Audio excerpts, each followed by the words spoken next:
From hell, Hull and Halifax, good Lord deliver us. Now, some of you watching may already know this saying and know the background of it. Many of you may not. But if you'd have been around in the 1600s in England, then chances are you would have known this saying pretty well. And you would have known the places, Hell, Hull and Halifax, very well too, and perhaps feared them all equally. In the rolling hills of West Yorkshire lies the market town of Halifax. Today it's a place of independent shops, impressive Victorian architecture, and home to the magnificent Peace Hall, the world's only surviving Georgian cloth hall. It's a town proud of its heritage, and at first glance you'd never imagine it was once one of the most feared places in England. But a few hundred years ago, Halifax was known for something very different. In 1639, a writer known as the water poet, John Taylor, put pen to paper about this part of Yorkshire, recording words that would echo through the centuries. There is a proverb and a prayer with all, that we may not to three strange places fall. From Hull, from Hell, from Halifax, 'tis this from all these three, good Lord deliver us. But why would anyone pray to be delivered from Halifax?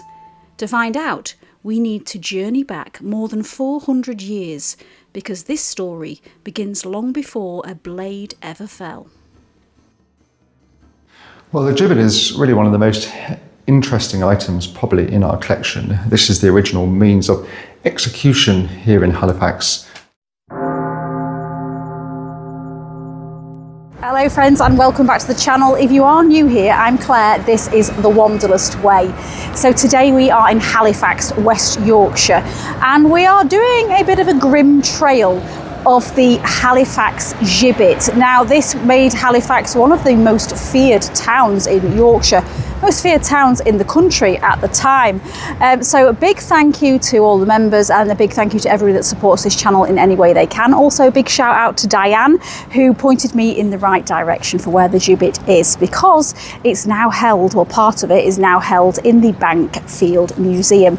And we've got the opportunity in this video to meet one of the curators there and see it up close and ask them a few questions too. So, you ready for that? That's enough waffle. Let's wander.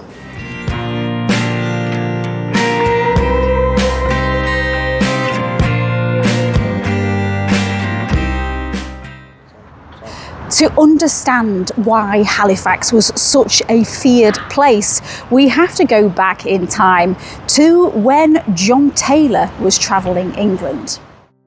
For those unfamiliar, allow me to introduce you to John Taylor. Let's get to know him a little bit better first. He was born in Gloucester around 1578, and he later settled in London, where he made his living ferrying passengers across the River Thames. But he wasn't just a waterman. He was also one of the most prolific writers of his age, publishing well over 100 books, poems and pamphlets that earned him the nickname the Water Poet. What made Taylor different was his curiosity. Whether he was sharing a drink with labourers in a tavern or conversing with noblemen in grand halls, he had a knack for getting people to open up. He collected stories wherever he travelled, weaving together local gossip, folklore, humour and his own observations into vivid accounts that were hugely popular with readers.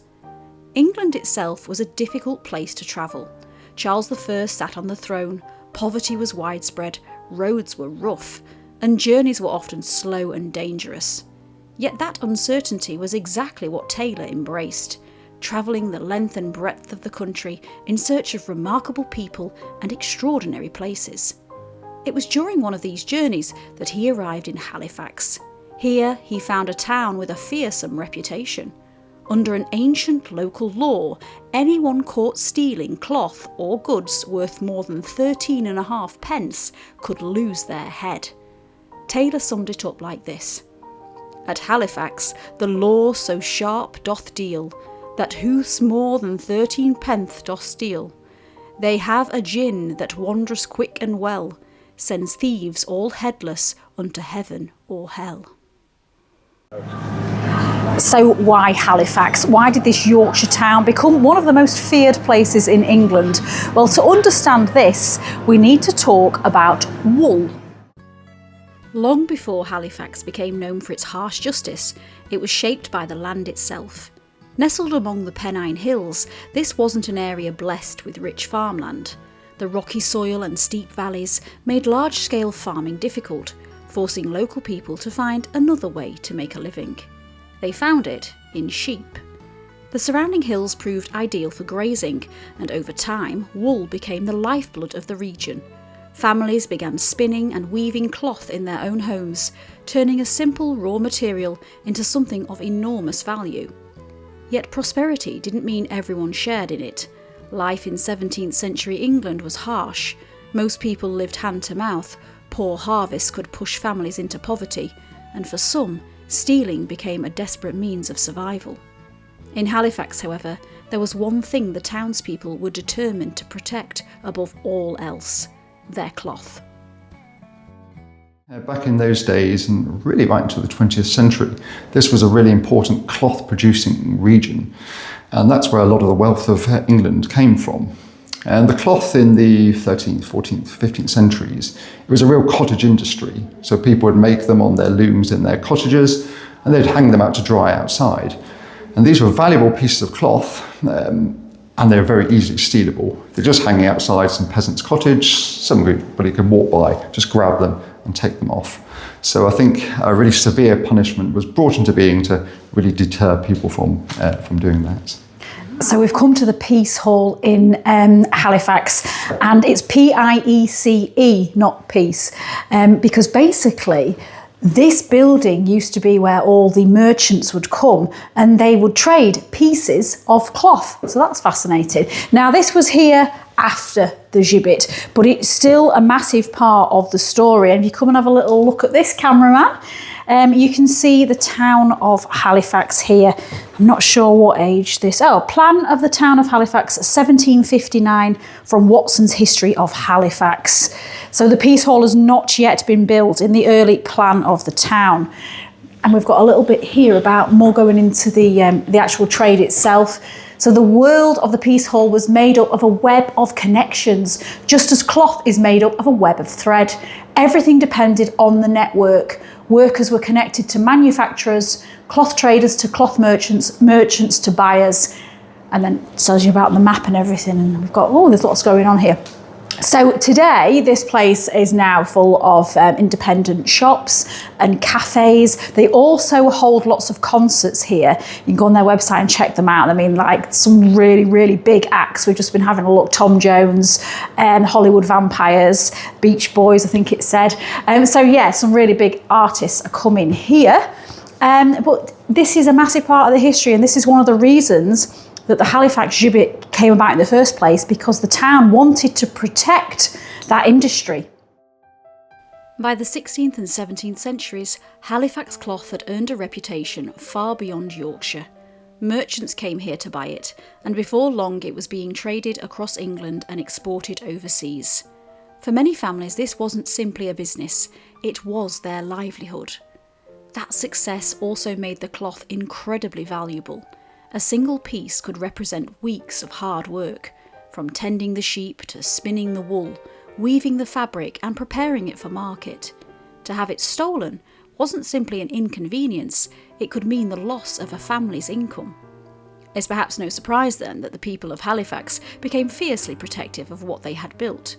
To safeguard their prosperity, a unique set of local laws evolved to deter anyone tempted to steal. They became known as the Gibbet Laws, and anyone found guilty of breaking them faced the ultimate penalty. They would lose their head on the town's own execution device, a swift and brutal punishment that would become one of the most distinctive features of Halifax's history. Dating really from 1286, when the first Gibbet Law was introduced, which was that malefactors, or people who stole goods to the worth of 13.5 pence, would be liable for execution. And they ended up with this interesting device whereby the axe would chop off their heads. The Gibbet Laws were rooted in an ancient legal custom that existed within the Forest of Hardwick, a vast medieval district that stretched far beyond the town of Halifax. Unlike most of England, where serious crimes were dealt with at county assizes, the people here had the authority to administer justice themselves. local officials could investigate accusations, hold trials, and pass sentence without waiting for judges to arrive from elsewhere. It made justice remarkably quick, but it also made it exceptionally harsh.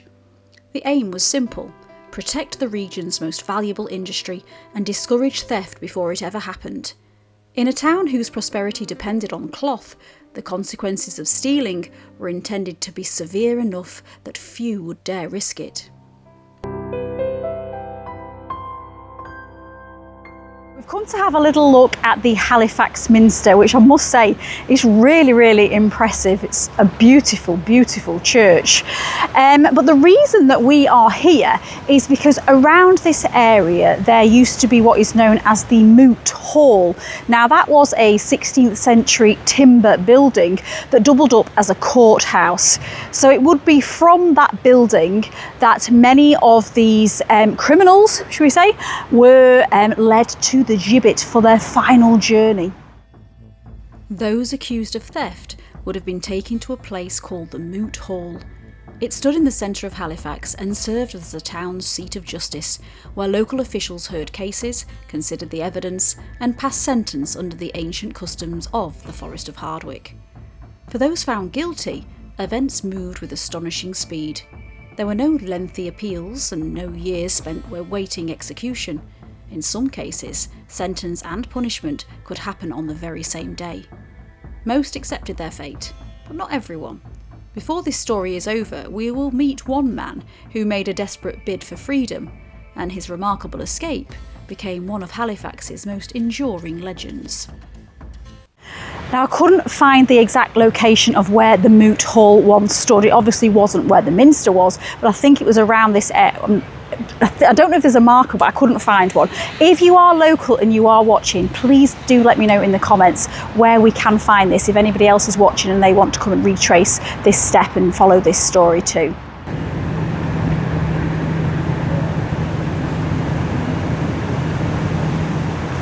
This is one of Halifax's most iconic sites, the Halifax Gibbet. Now it is a replica that was put here in the 1970s, but it would have been around this area that the original would have stood.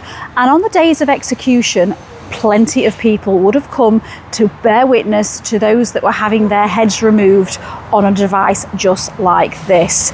Now this device, or machine, or whatever you want to call it, it predates the French guillotine by many, many years, meaning that here in Halifax they were removing the heads of criminals a long, long time before all that in the French Revolution. It is now high time in our story to introduce a very grim and very physical reminder of everything we've uncovered so far. Set amongst a residential area of Halifax, just a short walk from the town centre, passers-by can still come across the Halifax Gibbet for themselves. Well, a replica, that is. Many locals probably walk past it every day without giving it much thought. The fear has long since gone. But standing here a few hundred years ago, I am sure the feeling would have been very different indeed. This wasn't simply a machine, or a djinn as they called it. It was a stark reminder that Halifax did not take kindly to thieves. Today's reconstruction stands upon a set of stone steps. As I look at it, I can't help but picture the condemned climbing towards the original gibbet on the day of their execution, legs trembling as they prepared to meet their fate. Perhaps the words of that famous prayer echoed through their minds, "Good Lord, deliver us." By then, of course, it would have already been too late. But what happened after the blade struck? Whatever came next was between them and, well, whatever they believed awaited them. The whole event would have been quite a spectacle. Today you hear the sounds of passing traffic, nearby businesses and neighbours going about their daily lives. On execution days, however, this area would have been filled with people. Crowds gathered to witness justice being carried out, and executions were often timed to coincide with market days when Halifax was at its busiest. The larger the audience, the greater the warning. One local tale even claims that a woman walking past with a basket had the severed head of an executed criminal tumble into it after the blade fell. Now, whether it's true or not, It gives you an idea of how deeply the gibbet became woven into Halifax's stories. So here it is, the Halifax Gibbet. What stands before us today is a faithful reconstruction. Every part you can see has been recreated, but that doesn't mean the original has been lost to history. Parts of it still survive, and we're about to go and see what's left of it for ourselves. Better still, we'll meet the curator, who will show us exactly how this remarkable machine worked. Now, they obviously couldn't leave the blade on display with the replica of the gibbet, so instead it is being cared for by the Bankfield Museum here in Halifax. Now, I got in touch with them a few months back now, and they have kindly invited us to come down here and have a look on one of the days where the museum itself isn't actually open. So we're going to step inside, we're going to meet the curator here, who is going to tell us a little bit more information, hopefully, about the gibbet and why this piece is a really important part of Halifax's history, even if it is a little bit grim. My name's Eli Dawson and I'm one of the curators here at Bankfield Museum, which is part of Calderdale Museum Service. Well, the gibbet is really one of the most interesting items probably in our collection. This is the original means of execution here in Halifax. Halifax was a really notorious place back in medieval times and late medieval times. There was an old sort of ditty, the Beggar's Litany, which was written in the 17th century, which has a line in that which says, "Good Lord, deliver us from hell, Hull and Halifax." Hell, of course, being hell, and Hull and Halifax both being notorious for the severity of their criminal justice system. So I think it's interesting for the people today that Halifax had that really notorious part of its history.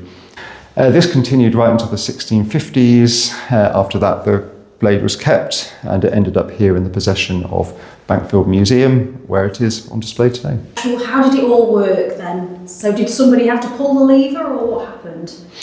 Well, they came up with a bit of an interesting mechanism to avoid that, because nobody really wanted to be the town executioner, even of somebody who was convicted of a crime. To be known as the person who actually executed them it's not really great amongst your neighbours. So they came up with this sort of device, which the best thing I can say is that it's like the famous guillotine used in the French Revolution, though actually it precedes the guillotine. So what you'd have here is this kind of wooden structure. This is a model which was made in about the 1840s. So at the bottom, the man would kneel, his head would be placed right underneath the blade. The blade was attached to a rope, and that would be tied to a horse. The horse would then be driven off. When you'd get to a certain distance, the rope would extend, would pull out a pin, and then the axe, you can see here, the axe head would come down and chop off the head. And the great advantage of that was that nobody was actually guilty of the crime of murder, of death. It was actually the horse who was responsible. Well, thank you so much for your time today, Eli. I really appreciate it. And if anybody wants to come and see the gibbet for themselves, when is the museum open? The museum is open every Tuesday to Saturday and bank holidays from 10 a.m. to 4 p.m. and it'll be on permanent display here in the museum. That's wonderful. Thank you so much. Thank you.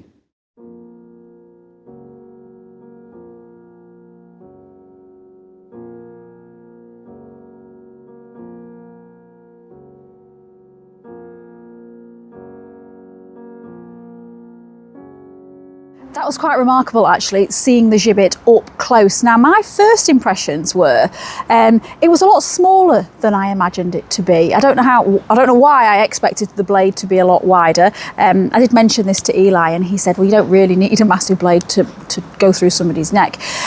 So, massive thank you once again to Bankfield Museum for giving me their time. I really do appreciate it. Do come down here, guys, if you're interested in history. It's really, really quite interesting, and I think I'm going to come down again later on, another day maybe, and have a little look around. But the gibbet is just, seeing it up close, it's a reminder that this isn't a piece of folklore or anything. This is a real thing. This affected people's lives in a really dramatic way. So now I'd like to go and have a little bit more of a look about the people that were executed on this gibbet. Were they hardened criminals, or were they people simply struggling in poverty? There is an information board at the gibbet site listing some of those who lost their heads here in Halifax. 52 names appear on it, each representing a life brought to an abrupt and brutal end. But that, of course, is only half the story. When I spoke to Eli at Bankfield Museum, he explained that historians believe the true number of executions on the gibbet was probably much higher, perhaps more than 100, because not every case was recorded, meaning many of those who died beneath the Halifax Gibbet have simply been lost to history. To fall under the Gibbet Law, 3 conditions could seal your fate. You could be caught handhabend, which was caught in the very act of stealing. You could be caught backberand, which is carrying the stolen goods away. Or you could be confessand, which is freely admitting to the theft. If the goods were worth 13.5 pence or more, any one of those could ultimately cost you your life. The law was remarkably clear. The people are anything but. That is the part of this story that I keep coming back to, because we can see their names. That's pretty much where the record ends. Now, in most cases, we know almost nothing about who they were or what brought them here. Our minds, our modern minds, can only fill in the gaps. Were they greedy? Were they desperate? Had a failed harvest left them with no other option? Were they simply trying to feed their families? We can't know. It doesn't excuse what they did, but it does remind us that behind every name was a human being, living a life we will never truly understand. Now, one entry on the board in particular caught my eye. 23rd of December 1623, George Fairbank. Ditto, Anna Fairbank, daughter of George Fairbank. So that's a father and his daughter executed on the same day. And I can't help but wonder what happened here. What chain of events led them both to stand beneath the gibbet on market day? Were they acting together? Did one become caught up in the other's fate? Or was it simply a family driven to desperation? I guess we'll never know. History has remembered their punishment, but not their story. And they weren't just names on an information board. They were fathers, daughters, neighbours and friends. They had lives before this moment, and people who would have grieved for them afterwards, no doubt. I understand that whatever they did must have been wrong, but I can't help wishing we knew more about some of the lives behind these names. But sadly, I don't think we ever will. Now, one of the most interesting things that I found out about this when I was researching, and it was confirmed to me by Eli at the museum as well, was that there was a little bit of a loophole in the story, in the sense that even if you had been convicted, you might not necessarily be executed. But it relied on 2 things, both courage and speed. Yes, so the legend says that if you managed to escape, and the only way you could do this really was if when you knelt down, apparently you weren't actually tied or held down. So between the blades were dropping, if you managed to duck your head out the way, jump up and run off, if you succeed in doing that and getting away from the area and getting over Hebble Brook, you were considered to be free to go. And there were apparently a couple of cases of men who actually managed to achieve this. Including one person called John Lacey in 1623, who unfortunately made the error, 7 years after he escaped, of coming back into Halifax, believing wrongly that he'd now got a free pardon because he managed to escape. The town authorities thought differently. He was brought back to the gibbet, and the second time he was unable to escape. As Eli mentioned, local folklore tells of 2 men who managed to escape the Halifax Gibbet. One was a man called Dinis, who disappeared and was never seen again, and the other was John Lacey. 7 years after escaping beyond the boundary of the Forest of Hardwick, Lacey returned to Halifax, believing that he would be safe. He wasn't. He was recognised, arrested, and ultimately met the fate he had escaped all those years before from. Today, many believe he lives on as a local legend, the Running Man, they've nicknamed him. In fact, there is still a pub in Halifax that bears his name, keeping the memory of this remarkable story alive. But that leaves me with one final question. If you knew the gibbet was waiting for you and someone offered you even the smallest chance to escape, would you run? Or would the fear of being caught or the fear of the execution going terribly wrong stop you from trying? Let me know your thoughts in the comments, because I'm genuinely curious about this. So that explains Halifax, but what about Hull? Because the saying is, from hell, Hull and Halifax. So what did Hull do to earn such a terrifying reputation? This is where things become a little bit more complicated.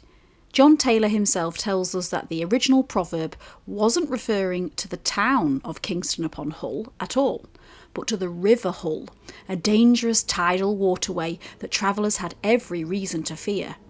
Even so, Hull would later develop a fearsome reputation of its own. Beggars and vagrants could expect harsh treatment, and local legend has it that some criminals were tied to posts in the river and left to drown as the tide came in. Now, whether every detail of that story is 100% true, because it is still debated by the historians, it does tell us that how people came to view Hull over the centuries. And that leaves us with just one final place, hell. Now, this probably doesn't need much of an explanation, but hell in the 17th century was a very feared place indeed. I mean, I'm sure it is still feared now by some people, but perhaps not as many as before. But why did John Taylor include it in his poem?